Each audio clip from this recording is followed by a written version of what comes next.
In this battle, we're taking on Oxy, Codon, something like that. Looks like he has a pretty good team here. I could be mistaken, but hopefully it is. Makes a lot of sense to expect the Excadrill to come out here. Really does kind of counter Wickerwald though. I don't know if I stay in, especially since with Mold Breaker, he can break through my Levitate. To be honest, I kind of like the idea. Well, he can also go into Talonflame, so Heracross doesn't make too much sense. The best play is probably to go into Tapu Fini since it has Defog, which kind of counters Excadrill in a sense. It has Nature's Madness, so I can still hit him. I can always switch out into Ferrotorn if I need to, but it doesn't get destroyed by Talonflame, so let's go ahead and get that one done. I don't even know what he's going to start with, but we'll see right now. Okay, so he leads with Talonflame, probably expecting the Wickerwald to come out, so that is pretty nice right there. And we're going to go ahead and just draw out a Nature's Madness, primarily because that's the only move we can actually hit Talonflame with, but, you know, it's going to be good. So Solar Beam comes out. Okay, that's just insane work right there. Why are you running Solar Beam on Talonflame? To be honest, if he's running Solar Beam, there's no way he has a lot of attack investment in this, so Goodra could come in. Yeah, let's go ahead and do that. There's no reason to take damage on Tapu Fini when we don't need to, especially since we probably can't knock him out in like 2 or 3 turns. So, I mean, Goodra's kind of here to take those hits, to be honest. Yeah, nice. Let's go ahead and throw off a Surf. Hopefully the Excadrill comes in. That would be really nice. Garchomp. Well, good team didn't go for the T-Bolt there. That's gonna be some pretty good damage actually.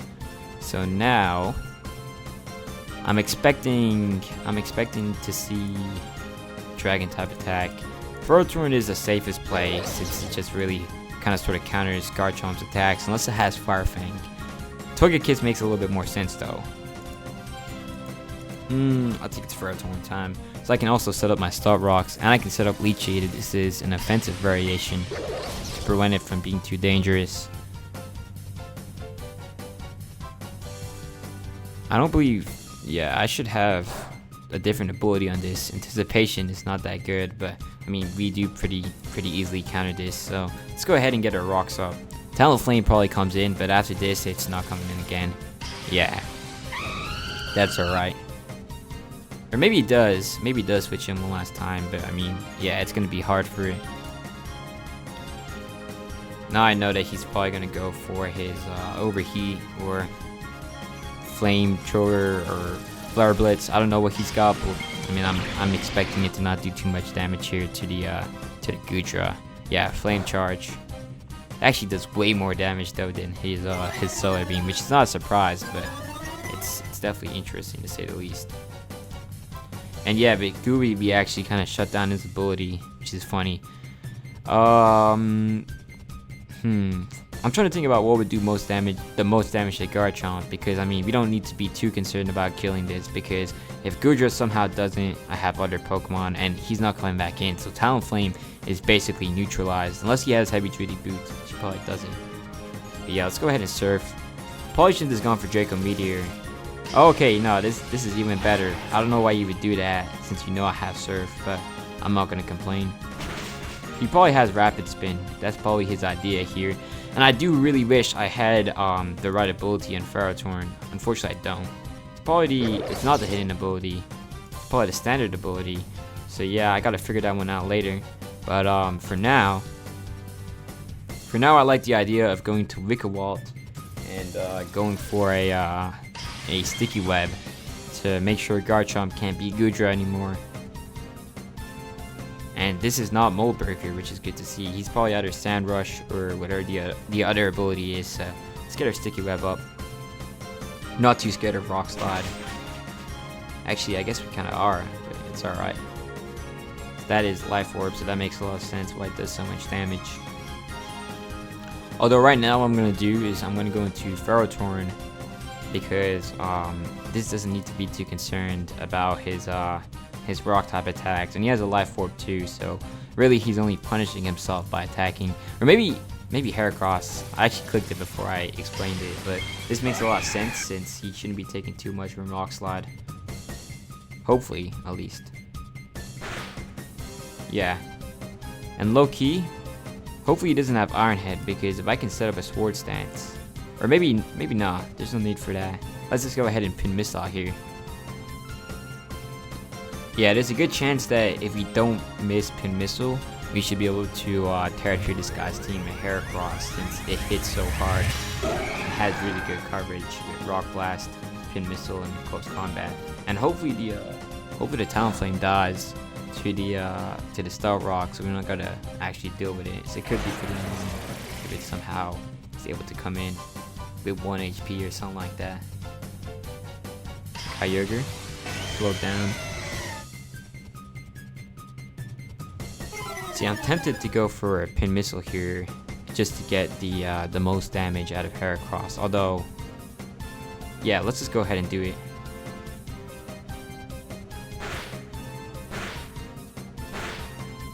Okay, that's what we needed. And there goes Kyogre. So yeah, that's why it's such a good move, because it just has a higher chance of landing a critical hit on one of the 5 hits. And it's guaranteed to hit 5 times, so it's really, really fun for that reason. And here on the Garchomp, we can probably go for a close combat. There's no need to risk the accuracy.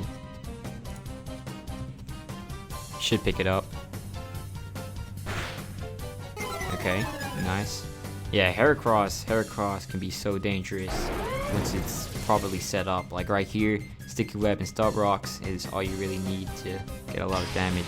So Aegislash is unfortunately a really good counter to Heracross, since he's immune to my fighting type attacks and resists both of my coverage options. And really, it would also resist Bullet Seed if that was one of my options too, so that's not good. I like the idea of going to Ferrothorn, even if he has Sacred Sword, because I can paralyze him and I can leech hit him. This is a problem, so I mean, doing anything I can to minimize the damages he can deal would be really useful for us. So yeah, Sacred Sword comes out. Goodness, that's a lot of damage. And it's Life Orb too. Well, Loki, in that case, let's go into Togekiss. Hopefully he goes for round 2, or maybe he goes for King Shield. Whatever he does, this makes a lot of sense, and there's no way he goes for a Steel type attack, so this should be a pretty comfortable switch in right here. Yeah. If he can paralyze him with Togekiss, because I should have T-Wave on this as well, and then he can just be annoying with Air Slash and Serene Grace to take care of this problem if he's still attacking. And I believe he is going to go for an Iron Head or some sort of Ghost type move maybe. I don't know. But he gets paralyzed, which is fun to see. And now with that paralysis, Goodra should be able to beat this relatively comfortably. And so will Vikawall too. It won't really beat it, but it should do a lot of good damage to it. Toxapex. This would be a good switch in for Tapu Fini, to be honest, since most of the time Toxapex doesn't run that many poison type attacks. Yeah, let's go ahead and Tapu Fini on this. We can Nature's Madness and we can taunt as well. And with the Misty Terrain or whatever, we don't get affected by status, which is nice to see. Yeah, Ice Beam, it's not a problem. Yeah, this is probably an offensive Toxapex, which is really not a moveset that you want to run. Like, Toxapex functions way better as defensive Pokemon. Although, I guess it would be funny one day if I decide to try and pull out a Choice Scarf Toxapex, see what that can do. Yeah, let's go ahead and Nature's Madness on this. Forgot what else is on this guy's team. Yeah, he has Aegislash, Toxapex, and Talonflame, I'm pretty sure. So we should comfortably beat this guy.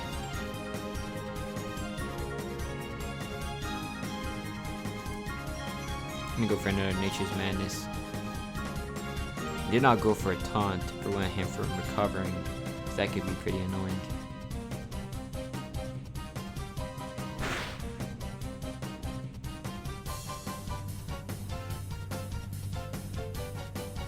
Burn would be kind of tough though, if he lands it, but I guess he won't. Well, I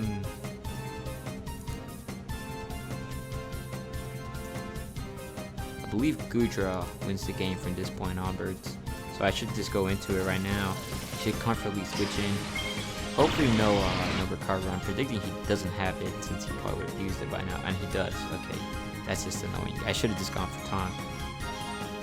But I didn't actually know if he'd have it or not since he's running Ice Beam and Scald and all that on this set. So it's alright. But I mean his Ice Beam shouldn't really be a problem since we have an Assault Vest. Yeah, this is annoyingly tanky, but I mean I can't be surprised. And since also low-key I've used them myself, so I can't really complain about it. Heracross would have been a really good counter though, had it had substitute. So I could have just set one up. It probably would have been like a Scald or a Toxic, and then I could have, you know, probably gone for Sword Stance, something like that. Although that would be much better on a bulky Heracross set rather than the one I have right now, which is more offensively oriented. But you know, it's alright. Yeah, this should hopefully knock it out. Good thing he wasn't going for just pure recover. That would have been annoying.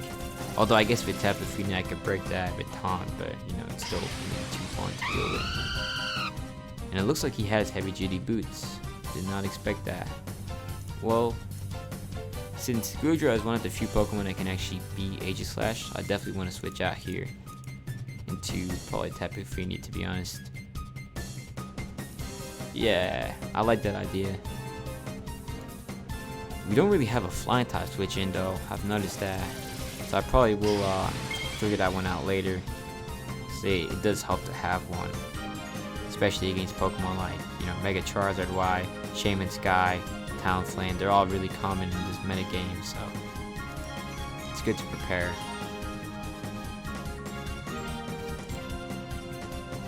Well, I'm predicting he's going to go for a Solar Beam, so I like the idea of going to Togekiss and paralyzing him, so then he's going to be locked in. And unlike Ferrothorn, I don't have to be concerned about switching out afterwards, since you know, I'm not too afraid of his fire type attack. So yeah, now he's locked in. It's a guaranteed paralyze here. Then we can just go for Nasty Plot and win the game from that point onwards. Alright, hopefully this lands. Yeah, so that's the end of Talonflame, to be honest. So once it's paralyzed, it's nowhere near effective as it could be. It's now like Heracross beats it with Rock Blast. So, you know, it's not annoying. And Gudra can also surf and attack before it can attack them. So, you know, this is pretty much neutralized, like I said. And yeah, but Nasty Plot, hopefully he doesn't have enough damage to knock us out right here in one hit. Yeah, we take that pretty nicely. Now we can just Air Slash our way to victory. Probably will take about 1 or 2 Air Slashes here. Yeah, he does survive, but it's alright. I don't believe he has Gale Wings. Yeah, he doesn't, so there goes Talonflame. Now, theoretically, the best move here would be to Roost on the Aegislash, although I don't really believe that's going to be necessary since we have Gudra and Flamethrower. And I don't think he has a way of recovering all that HP he's losing, so I mean, all my Pokemon will eventually be able to take this out. Like, basically what I would do is actually go into Tapu Fini and Nature's Madness first. Then I might just taunt to ensure he doesn't have a way of healing or, you know, setting up his Sword Stance. And that would win me the game. But yeah, that right there is going to finish off Aegislash. So that right there is going to be GG. Good game.